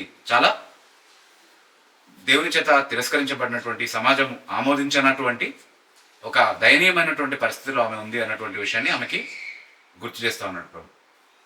అది విన్నప్పుడు ఆమె వెంటనే దాన్ని ఏమి కాదని పోట్లాడే ప్రయత్నం ఏం చేయలేదు. నువ్వు ఎవరివే, అసలు నువ్వు ఏం మాట్లాడుతున్నావు, ఎవరితో మాట్లాడుతున్నావు, ఎవరి గురించి మాట్లాడుతున్నావు, ఎవరు అనుకుని ఎవరితో మాట్లాడుతున్నావు, ఇట్లాంటి మాటలేం మాట్లాడలేదని. ఎందుకంటే ఆయన మాట్లాడింది అక్షరాల నిజమని ఆమెకి తెలుసు. ఆశ్చర్యపోయింది ఆమె వాస్తవానికి, అదే ఎందుకు ఎలా తెలిసి ఉంటుంది ఈయనకి అనేది. సో ఆమెకు ఉన్నటువంటి గ్రహింపుని బట్టి ఆమె ఒక కన్క్లూజన్కి వచ్చింది ఆయన గురించి. వచ్చి ఏమంటుందంటే, అయ్యా నువ్వు ఒక ప్రవక్త అనుకుంటాను అని ప్రారంభించింది మళ్ళీ సంభాషణ కదా. అసలు నువ్వెవరువో చూడవమ్మా అంటే, అయ్యా నువ్వు ఒక ప్రవక్త అనుకుంటాను అంటే టాపిక్ మారుస్తుంది అనమాట. ఆమె దాని గురించి ఎక్కువగా మాట్లాడడం ఆమెకి ఇష్టం లేదు. కాబట్టి ప్రవక్త అని గ్రహించింది. అంటే నువ్వు ఒక ప్రవక్త అనుకుంటాను అన్న మాటలోనే ఏం ఒప్పుకోలు కనబడుతుంది మనకి? నువ్వు చెప్పింది నిజం, నేను తప్పు చేశాను. నువ్వు చెప్పిందంతా నిజమే అంటే ఇందులో నువ్వు చెప్పిందంతా కూడా వాస్తవమే అన్నటువంటి ఒప్పుకోలు ఖచ్చితంగా కనబడుతుంది. అంటే నీకు ఆయనకు అది తెలిసి ఉండాలంటే, నాతో ఏ పరిచయం లేనటువంటి ఒక వ్యక్తికి ఇవన్నీ కూడా తెలిసి ఉండాలంటే అతను ఒక ప్రవక్త అయి ఉండాలి. కాబట్టి ఆ ఒప్పుకోలు చేస్తుందామే. అది చేస్తూనే అయ్యా నాకు మార్గం చూపించి తప్పించుకోవడానికి అనే భావమే వచ్చేటటువంటి ఇంకొక ప్రశ్న అడుగుతున్నాం. కానీ డైరెక్ట్ గా కాదు, చాలా ఇండైరెక్ట్ గా. మా పితరులు ఈ పర్వతమందు ఆరాధించరు గాని ఆరాధించవలసిన స్థలము యెరూషలేములో ఉన్నదని మీరు చెప్పుదురని ఆయనతో అనగా. అంటే ప్రవక్త వచ్చాడు కదా, కాబట్టి ఇప్పుడు ఆత్మీయమైనటువంటి విషయాలు మాట్లాడాలి. ఇప్పటివరకు ఆయన మాట్లాడుతూ వచ్చినవి కూడా ఆత్మీయమైనటువంటి విషయాలే. కానీ ఇప్పుడు ఆమె ట్రాక్ లోకి వచ్చింది అనమాట వెళ్ళిగా. ఓకే, మనం ఆత్మీయమైన సంగతులు మాట్లాడదాం, ప్రవక్త వచ్చాడు కాబట్టి. సో బహుశా ఆమెకు కూడా ఒక పరిష్కారం కావాలేమో ఆమె ఈ స్థితి నుండి. అంటే దేవుణ్ణి సమీపించేటటువంటి విధానాన్ని గురించి చర్చిస్తుంది. కానీ బహుశా అంటే మళ్ళీ ఇప్పటి వరకు టాపిక్ మారుస్తూ వచ్చింది కదా అన్ని విషయాలు. అట్లాగే ఇది కావాలని టాపిక్ మార్చేటటువంటి ఒక అటెంప్ట్ కూడా అయి ఉండొచ్చు కదా. అంటే జస్ట్ ఒక స్పిరిచువల్ టాపిక్ లోకి వెళ్ళిపోయింది అంతే. కానీ దాన్ని అవకాశంగా తీసుకుని ప్రభు ఆమెని సత్యం వైపుకి నడిపించినట్టుగా మనం చూస్తా ఉన్నాం. దాన్ని మనం అర్థం చేసుకుందాము. అయితే ఏమడుగుతుంది ఇక్కడ, మా పితరులేమో ఈ పర్వతం మీద అంటే సమరియా పర్వతం మీద ఆరాధించేవారు దేవుణ్ణి. కానీ మీరేమో యూదులు మీరేమంటారంటే యెరూషలేములో ఉన్నటువంటి ఆలయంలోనే ఆరాధించాలని చెప్తారు. ఈ రెండిట్లో నిజమైనటువంటి ఆరాధన ఏంటి, ఎక్కడ ఆరాధించాలి అని అడుగుతున్నాను. దానికి ప్రభు ఇచ్చినటువంటి సమాధానం ఏంటి అంటే, అమ్మా ఒక కాలము వచ్చుచున్నది, ఆ కాలమందు ఈ పర్వతము మీదనైనను యెరూషలేములోనైనను మీరు తండ్రిని ఆరాధింపరు. నా మాట నమ్ముము. ఈ పర్వతం మీద మీరు ఆరాధిస్తూ వచ్చారు, అదంతా కూడా తప్పు, అలా చేయకూడదు అని సూటిగా చెప్పకుండా మీరు ఈ పర్వతం మీద ఆరాధిస్తూ వచ్చారు, యూదులేమో ఆలయంలో ఆరాధిస్తూ వచ్చారు. కానీ ఈ పర్వతము కాదు, ఆలయము కాదు, ఒక స్థలానికి ప్రాధాన్యత లేనటువంటి ఒక సమయం రాబోతుంది అని చెప్తున్నాడు.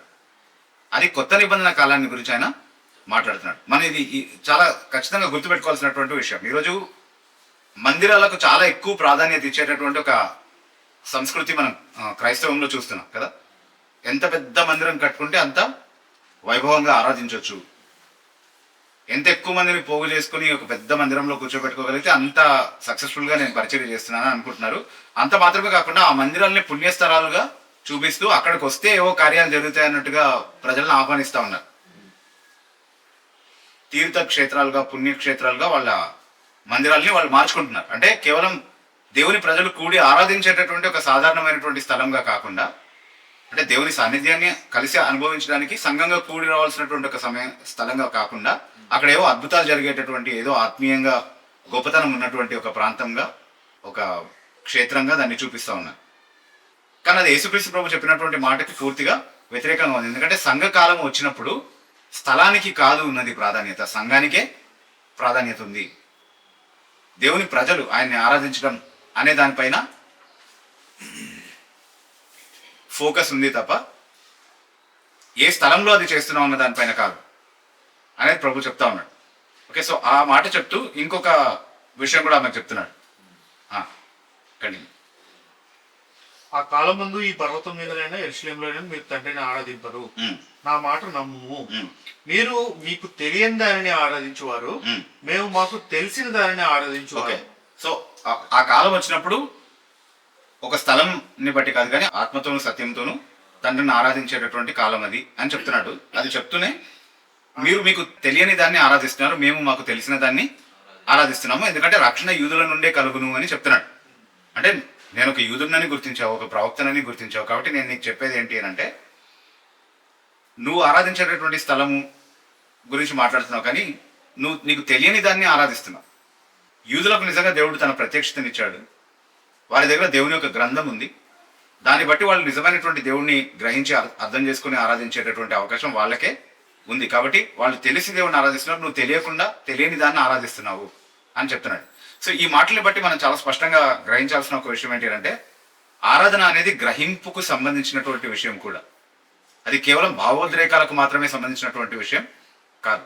అంటే నువ్వు ఎవరిని ఆరాధిస్తున్నావో తెలిసి ఆరాధించడం అనేది చాలా ప్రాముఖ్యమైనటువంటి విషయం. నీకు తెలియని దాన్ని నువ్వు ఆరాధిస్తూ ఉంటే కనుక నువ్వు ఒక తెలియబడని దేవుణ్ణి ఆరాధిస్తున్నావే తప్ప బైబిల్లో ఉన్నటువంటి దేవుణ్ణి కాదు. జ్ఞానంతో ఆరాధించాలి అంటే నీ పూర్ణమైన మనస్సుతో దేవుణ్ణి ప్రేమించాలి, ఆరాధించాలి అని ప్రభు నేర్పిస్తున్నప్పుడు మనస్సు చేసేటటువంటి ఒక్కొక్క పని ఏంటి? గ్రహించడం. మైండ్ కదా మనస్సు అంటే. You should love the lord your God with all your mind. దాన్ని మనస్సు అని అనువాదం చేశారు తెలుగు బైబిల్. సో మనస్సుతో నువ్వు చేయగలిగేటటువంటి పని ఏంటి? మైండ్తో చేసే పని ఏంటి? గ్రహించడం, జ్ఞాపకం ఉంచుకోవడం. అంతేనా? గ్రహించడం, జ్ఞానయుక్తంగా విశ్లేషించడం, జ్ఞాపకం ఉంచుకోవడం, ఇదే కదా మనసు చేసేటటువంటి పని. సో నీ గ్రహింపుతో, నీ మనస్సుతో ప్రభువుని ప్రేమించాలి, ఆరాధించాలి అన్నప్పుడు నువ్వు చేయగలిగిన పని ఏంటి? నీ మనసుతో దేవుణ్ణి అర్థం చేసుకోవడం, దేవుణ్ణి వాక్యంలో ఆయన బయలుపరిచిన విధంగా అర్థం చేసుకోవడం. అలా ఎవరైతే అర్థం చేసుకుని ఆరాధిస్తారో అది దేవునికి అంగీకారమైనటువంటి ఆరాధన అనేది ప్రభు ఇక్కడ చాలా స్పష్టంగా చెప్తున్నాడు. కాబట్టి నిజంగా మనలో ఎంతమంది గ్రహింపుతో ఆరాధిస్తున్నామో, దేవుణ్ణి ఎంత ఎక్కువగా లోతుగా మనం గ్రహిస్తే అంతే లోతుగా ఆయన ఆరాధించడానికి అవకాశం ఉంటుంది. లోతైన ఆరాధన అంటే చాలా గొప్ప మ్యూజిక్ బ్యాక్గ్రౌండ్ ఉంటే, లైట్లన్నీ ఆపేసుకుని ఆ పొగ ఏదో వదులుతూ ఉంటే అది కాదు లోతైన ఆరాధన అంటే. నువ్వు దేవుణ్ణి భావోద్రేకాలతో చేసేది మాత్రమే కాదు లోతైన ఆరాధన అంటే. అంటే ఎంత ఎక్కువ ఏడుపు వస్తే, ఎంత ఎక్కువ నవ్వు వస్తే, ఎంత ఎక్కువ దొరికితే, ఇవన్నీ ఏవో పెట్టుకున్నారు కదా, ఇవన్నీ కాదు. నువ్వు ఎంత బాగా దేవుణ్ణి తెలుసుకుని ఆరాధిస్తున్నావు అని, నీకు తెలిసిన దాన్నేనా నువ్వు ఆరాధిస్తున్నావు అనేది చాలా ప్రాముఖ్యమైనటువంటి విషయం. అది చెప్తూ చాలా ఎక్కువగా, చాలా తరచుగా వాడేటటువంటి ఒక వచనం 23-24 వచనాలు మనం చదువుతున్నాం. అయితే యథార్థముగా ఆరాధించు వారు ఆత్మతోనూ సత్యంతోనూ తండ్రిని ఆరాధించు కాలం వచ్చుచున్నది, అది ఇప్పుడునూ వచ్చే ఉన్నది. తన్ను ఆరాధించు వారు అట్టివారే కావాలని తండ్రి కోరుచున్నాడు. దేవుడు ఆత్మ కనుక ఆయనను ఆరాధించు వారు ఆత్మతోనూ సత్యంతోనూ ఆరాధింపవలెనను. ఓకే, అలా ఆరాధించే కాలం ఇప్పుడు కూడా వచ్చే ఉన్నది. అంటే ఇప్పుడు కూడా నువ్వు ఆరాధించాలంటే అలాగే ఆరాధించాలి అని చెప్తున్నాడు. ఎలా ఆరాధించాలంట? దేవుడు ఆత్మ కనుక ఆయన ఆరాధించేవారు ఆత్మతోనూ సత్యముతోనూ ఆరాధించాలి. ఈ మాటలకి చాలా రకాలైనటువంటి భావాలు చెప్తూ ఉంటారు, చాలా అర్థాలు చెప్తూ ఉంటారు. కానీ సందర్భంలో చాలా ప్లెయిన్ గా అర్థం చేసుకోగలిగేటటువంటి ఒక భావం ఏంటి ఈ మాటలకి? సందర్భం నుండే కదా ఏ మాటకైనా మనం అర్థం గ్రహించాలి. సో సందర్భంలో దేవుణ్ణి ఆత్మతో సత్యంతో ఆరాధించాలి అని ప్రభు చెప్తున్నటువంటి మాటలను ఎలా అర్థం చేసుకోవాలి? ఆ స్త్రీ ఏమడుగుతుంది అని అంటే, నేను ఇక్కడ ఆరాధిస్తే సరిపోతుందా మా వాళ్ళు చెప్పినట్టు, లేదా మీరు చెప్పినట్టు అక్కడికి వచ్చి ఆరాధిస్తేనే అది ఆరాధన అవుతుందా అని అడుగుతుంది. సో నువ్వు ఎక్కడికి వెళ్ళి ఆరాధిస్తున్నావు, ఎంత కరెక్ట్గా ఆచారాన్ని పాటించావు అన్నది కాదు ఆరాధన. కానీ నీ నేపథ్యం గురించి నేను మాట్లాడుతున్నానే. నీ నైతిక పతన స్థితిని గురించి నేను ఏదైతే జ్ఞాపకం చేస్తున్నానో దాన్ని సరి చేసుకునే విధంగా దేవునితో సమాధానపడి యథార్థంగా దేవుణ్ణి ఆరాధించడం అంటే నీ నైతిక జీవితాన్ని దేవుని ఎదుట సరి చేసుకుని ఆయన ఆరాధించడం అనేది ఆయనకు అంగీకారమైనటువంటి ఆరాధన. అంటే దానికి దేనికి కనెక్షన్ లేకుండా మాట్లాడట్లేదు ప్రభు. ఖచ్చితంగా ముందు అది చూపించి ఆమె ఆరాధన అనేటటువంటి అంశాన్ని తీసుకొచ్చిన ఆ అంశంతోనే ముడిపెట్టి ఆమె చాలా స్పష్టంగా ఇస్తున్నటువంటి వివరణ ఏంటంటే, నువ్వు పాపంలో జీవిస్తున్నంత వరకు, నీ భౌతిక శారీరక కోరికల్ని నెరవేరుస్తూ పాపపు సుఖాన్ని అనుభవిస్తూ జీవిస్తున్నంత వరకు ఒక ఆచారాన్ని ఎంత బాగా పాటించినా సరే అది దేవునికి అంగీకారమైనటువంటి ఆరాధన ఎప్పుడు అవ్వదు. ఎందుకంటే దేవుడు ఆత్మ అయి ఉన్నాడు కాబట్టి ఆయనకు ఆత్మీయమైనటువంటి ఆరాధన కావాలి. శరీర సంబంధులు ఆ ఆరాధన దేవునికి ఇవ్వలేరు. నువ్వు శరీర సంబంధిగా పాపంతో కూడినటువంటి ఒక నేపథ్యంలో పాపాన్ని అనుభవిస్తూ అదే సుఖంలో కొనసాగుతూ అయినా సరే ఒక ఆచారాన్ని మాత్రమే సరిగ్గా చేస్తే నేను దేవుడిని సరిగ్గా ఆరాధించేశాను అని ఒకవేళ అనుకుంటే కనుక అది దేవునికి అంగీకారమైనటువంటి ఆరాధన ఎప్పుడు కాదు. దేవుడు యథార్థంగా ఆరాధించే వారిని కోరుకుంటున్నాడు. యథార్థత అనేది దేనికి సంబంధించిన విషయం? అది నువ్వు ఆరాధించే స్థలానికి సంబంధించినటువంటి విషయమో, లేకపోతే ఆరాధనలో నువ్వు పాటించేటటువంటి ఆచారానికో సంబంధించినటువంటి విషయం కాదు. అవన్నీ బాహ్యంగా కనిపించేటటువంటి విషయాలు. దేవుడు భౌతిక ఆరాధనతో తృప్తి పడేటటువంటి వాడు కాదు. ఎందుకంటే ఆయన ఆత్మ కాబట్టి ఆత్మీయంగా ఆరాధించడం అనేది ఆయనకు కావాలి. కాబట్టి నీ అంతరంగాన్ని అంగీకరిస్తాడు. అంతరంగం నుండి ఎంత యథార్థంగా నువ్వు ఆరాధిస్తున్నావు అన్నటువంటి విషయాన్ని చూస్తాడు. దేవుడు అంతరంగంలో సత్యమును కోరువాడు అని అప్పుడెప్పుడో కీర్తనకారుడు చెప్పినటువంటి మాటలో భావం కూడా అదే. అంతరంగంలో సత్యాన్ని చూస్తాడు అంటే సత్యము అంటే యథార్థతను చూస్తాడు అని అర్థం. ఎలాంటి వేషధారణ లేకుండా నువ్వు ఉన్న స్థితిని నిజంగా దేవుని ఎదుట ఒప్పుకొని, దేవుడు ఆత్మ కాబట్టి దేవుణ్ణి ఆరాధించే వ్యక్తికి తగిన విధంగా నువ్వు అంతరంగంలో యథార్థతతో ఆయన తట్టుకు తిరిగితే అదే ఆయన కావాల్సినటువంటి ఆరాధన. అలా ఆరాధించే వారి కోసం తండ్రి చూస్తున్నాడు. అంతేకాని కేవలం ఒక ఆచారాన్ని పాటిస్తూ చాలా ఘనమైనటువంటి ఆరాధన, గొప్ప ఆరాధన అని చెప్పేటటువంటి అవి అన్నీ చేసేటటువంటి వాళ్ళ కోసం కాదు దేవుడు చూసేది. దేవుడికి కావాల్సినటువంటి ఆరాధన హృదయం నుండి కలిగేటటువంటి ఆరాధన, యథార్థత నుండి కలిగేటటువంటి ఆరాధన, అంతరంగం నుండి కలిగేటటువంటి ఆరాధన. ఎందుకంటే దేవుడు ఆత్మ కాబట్టి ఆయన అంతరంగాన్ని చూసేటటువంటి వాడు, బాహ్య స్వరూపాన్ని చూసేటటువంటి వాడు కాదు. కానీ అలా ఆరాధించేటటువంటి స్థితిలో నువ్వు లేవు కాబట్టి నువ్వు ఇక్కడ ఆరాధిస్తే ఏంటి, అక్కడ ఆరాధిస్తే ఏంటి, ఇక్కడ కాదు అక్కడ కాదు, ఎప్పుడైనా సరే యథార్థతతో నువ్వు ఆరాధిస్తే అలా ఆరాధించే వాళ్ళని దేవుడు ఇష్టపడుతున్నాడు కాబట్టి, అలా ఆరాధించే వారిని తండ్రి వెతుకుతున్నాడు కాబట్టి ఆ ఆరాధన మాత్రమే ఆయనకు అంగీకారమైనటువంటి ఆరాధన అవుతుంది.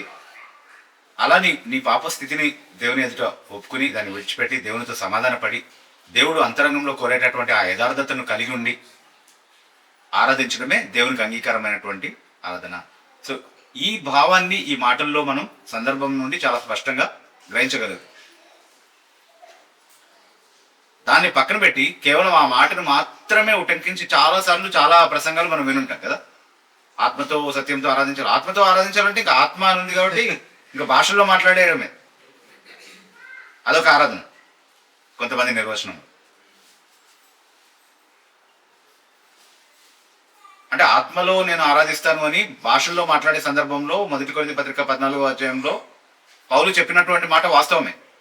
కానీ ఇంకా ఆత్మతో ఆరాధించడం అని కనిపించే ప్రతి సందర్భంలో అదే భావం ఉందని అనుకోవడానికి వీల్లేదు. ఎందుకంటే సందర్భాన్ని బట్టి అర్థాన్ని నిర్ధారించుకోవాల్సి ఉంటుంది. మనం ఆ సందర్భంలో భాషల వరం గురించి మాట్లాడుతున్నాడు కాబట్టి అదే మాట్లాడుతున్నాడు.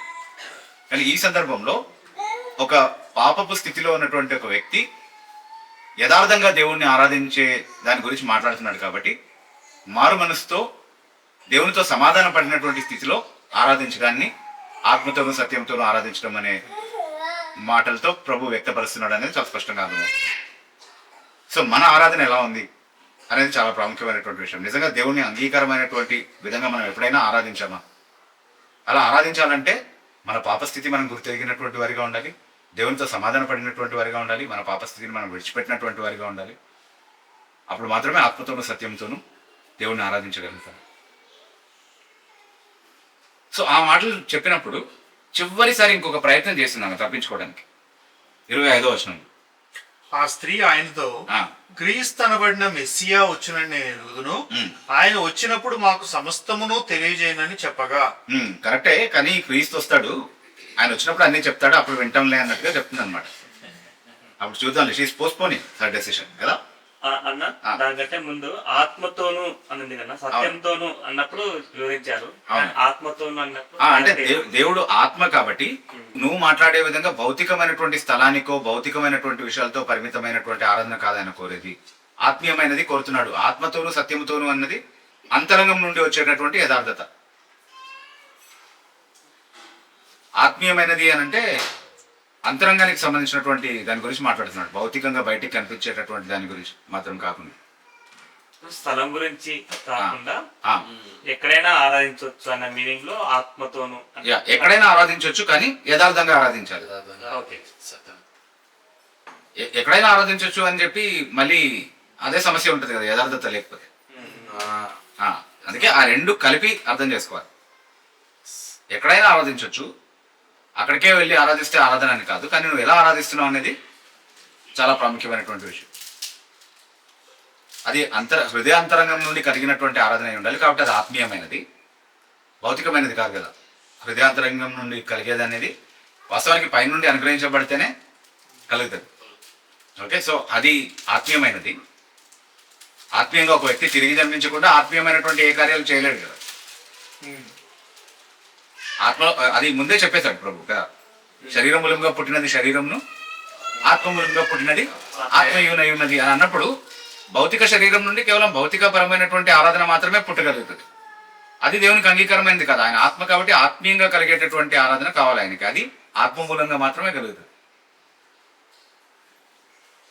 దాని స్వభావం ఏంటి అంటే అది యథార్థంగా ఉంటుంది, సత్యవంతమైనటువంటి ఆరాధనగా ఉంటుంది.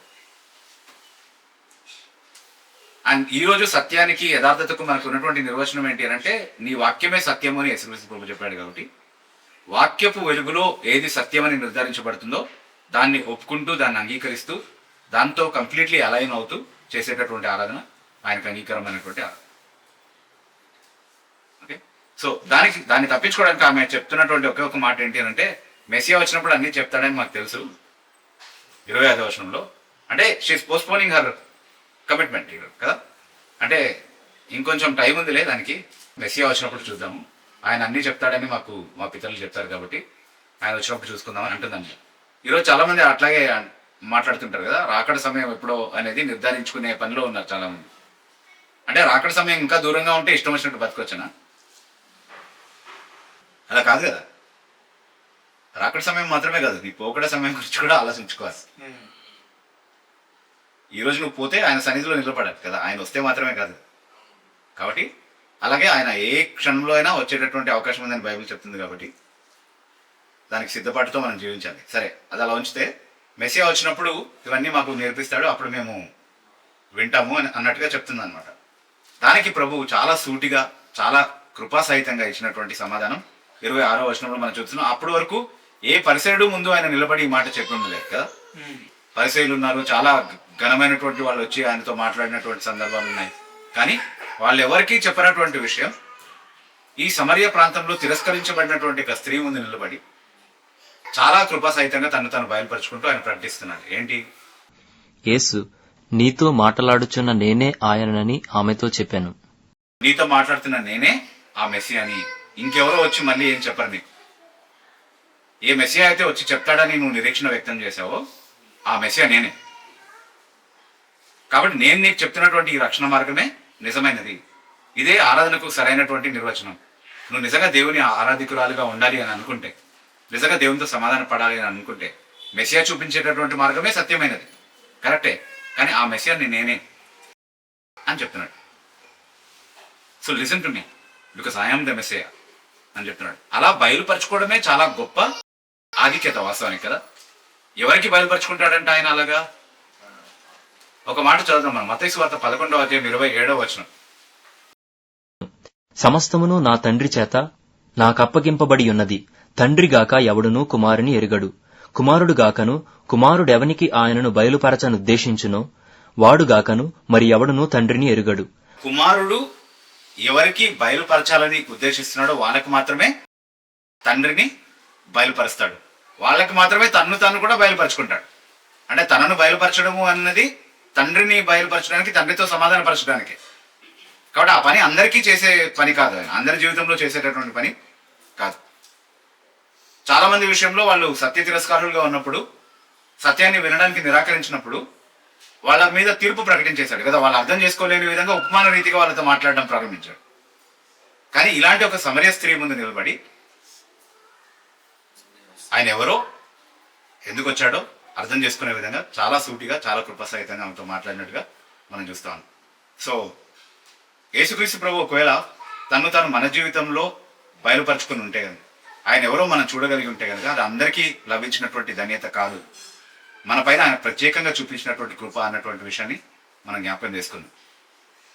ఆయనే మెస్సియా అన్నటువంటి విశ్వాసంలోనికి మనం నడిపించబడ్డాము అని అంటే అది ఆయన చాలా ప్రత్యేకమైనటువంటి ప్రేమ ద్వారా మనకు అనుగ్రహించినటువంటి గొప్ప బయలుపాటు. ఎన్నో పాఠాలు మనం నేర్చుకోదగిన ఒక సంభాషణగా దీన్ని మనం చూసాం కదా. కానీ చాలా ముఖ్యంగా గుర్తుపెట్టుకోవాల్సింది ఒకటి ఏంటి అంటే, ఈరోజు ఈ సమరయ స్త్రీలాగా ఎలాంటి రహస్య పాపంలో జీవిస్తున్నటువంటి ఒక వ్యక్తి అయినా సరే వాళ్ళకి ప్రభు ఇచ్చేటటువంటి నిరీక్షణ ఏంటి అని అంటే, ఎవరైనా సరే ఎలాంటి నేపథ్యంలో ఉన్నటువంటి వ్యక్తి అయినా సరే, నువ్వు నన్ను అడిగితే నేను నీకు నిత్య జీవం ఇస్తాను. నా తట్టుకు తిరిగితే యథార్థతతో, ఆత్మతోనూ సత్యంతోనూ నన్ను ఆరాధించే విధంగా నాతో సమాధాన పడడానికి నువ్వు ఇష్టపడు, నేను క్షమిస్తాను. నా వద్దకు వచ్చేవాడిని నేను ఎన్నడూ త్రోసివేయను. కొత్త జీవితాన్ని ఇవ్వడానికి నేను సమర్థుడిని అని చెప్తున్నాడు.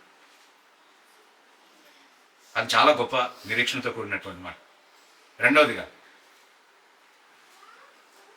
ఒక వ్యక్తి యేసుక్రీస్తు ప్రభువుని మాత్రమే తెలుసుకుంటే సరిపోదు, తన స్వంత స్థితిని కూడా తెలుసుకోవాలి రక్షణలోనికి రావడానికి అన్న విషయాన్ని మనము అర్థం చేసుకుందాం. మన స్వంత స్థితిని మనం ఎప్పుడైనా ఆలోచించామా దేవుని సన్నిధిలో కూర్చుని అనేది మనం మన కోసం కూడా ఒకసారి ఆలోచించుకుందాం. అలాగే మనం చాలా మందికి సువార్త ప్రకటిస్తున్నప్పుడు ఈ నియమాన్ని మర్చిపోకుండా జాగ్రత్త పడదు. వాళ్ళ స్థితిని గురించి వాళ్ళతో మాట్లాడకుండా, రక్షకుని అవసరత వాళ్ళు గుర్తెరిగే విధంగా వాళ్ళని నడిపించకుండా, నేరుగా వెళ్ళి దేవుడు నిన్ను ప్రేమిస్తున్నాడు అని చెప్పడం వల్ల ఎలాంటి ప్రయోజనం లేదు. మూడవదిగా మనం గమనించాల్సిన ఒక విషయం, ఈ స్త్రీ యొక్క నేపథ్యాన్ని బట్టి యేసుక్రీస్తు ప్రభు ఆమెతో మాట్లాడడానికి నిరాకరించలేదు. ఈరోజు చాలా మంది గౌరవప్రదంగా జీవించేటటువంటి వాళ్ళ దగ్గరికి వెళ్ళి సువార్త ప్రకటించడానికి మనం ఇష్టపడతాం కదా. సమాజంలో అంగీకరించబడినటువంటి ఒక వర్గం దగ్గరికి వెళ్ళి మాట్లాడడం అనేది చాలా గౌరవప్రదమైనటువంటి విషయం. వాళ్ళతో సాంగత్యం చేయడం, వాళ్ళతో స్నేహంగా మాట్లాడడం చాలా మంచి విషయం.